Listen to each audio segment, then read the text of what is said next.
యాదాద్రి భువనగిరి జిల్లా చౌటుప్పల్ మండలం అంకిరెడ్డిగూడెంలో రైతులకు కేటాయించిన ప్రైవేట్ గోదామును ఎమ్మెల్యే రాజగోపాల్ రెడ్డి పరిశీలించారు. ఎమ్మెల్యే చొరవతో 12,000 మెట్రిక్ టన్నుల కెపాసిటీ గల ప్రైవేట్ గోదామును రైతుల ధాన్యం నిల్వ చేయడానికి కేటాయించారు. వచ్చే 10 రోజుల్లో ధాన్యం సేకరణ పూర్తి చేయాలని అధికారులకు ఆదేశించామని ఎమ్మెల్యే తెలిపారు. ప్రభుత్వం తరపున తాను క్షమాపణ చెప్తున్నానన్నారు.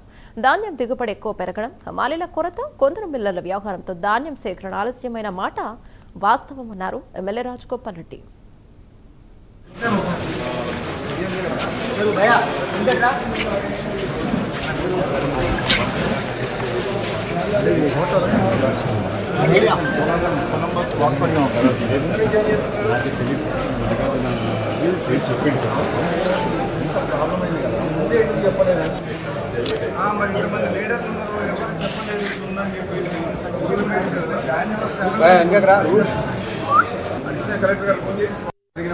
వాస్తవం ప్రభుత్వం తరఫున నేను క్షమాపణ కూడా చెప్తున్నాను. ఎందుకంటే మనం అనుకున్న దానికంటే డబల్ 3 రెట్లు ఎక్కువ వచ్చింది.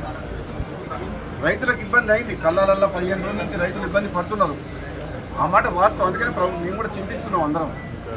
డెఫినెట్గా రైతుల కోసం ఈ ప్రభుత్వం ఎప్పుడు కూడా రాత్రింబాలు కష్టపడి రైతులకు అన్ని రకాలుగా సపోర్ట్గా ఉండాలన్న ఉద్దేశంతో పనిచేస్తుంది. కాబట్టి రాబోయే 10 రోజుల్లో కంప్లీట్గా ధాన్యం సేకరణ కంప్లీట్ చేస్తామని చెప్పి నేను కూడా మాటిస్తున్నా. ప్రత్యక్షంగా నేను కూడా ఈ గోడౌన్ హ్యాండ్ ఓవర్ చేసుకుంటానికి అధికారులతో మాట్లాడి గోడౌన్ ఓనర్ ఒప్పుకున్నా సరే బలవంతంగా నోటీస్ ఇచ్చి తీసుకోవడం జరిగింది. ఇంకొక 1,00,000 టన్నులకు తిరుమలగిరి సూర్యాపేట మండలం అక్కడ ఒకటి ఉన్నది, అది కూడా తీసుకోమని చెప్పిన ఇప్పుడు అడిషనల్ కలెక్టర్ గారితో మాట్లాడినా. వచ్చే 10 రోజుల్లో ఈ ధాన్యం సేకరణ ఎప్పుడు ఇంత ప్రాబ్లం రాలే, ఈసారి వచ్చింది ప్రాబ్లం. ఈసారి దిగుబడి ఎక్కువ రావడం వల్ల, కాబట్టి వివిధ కారణాల వల్ల ఆలస్యం అయింది.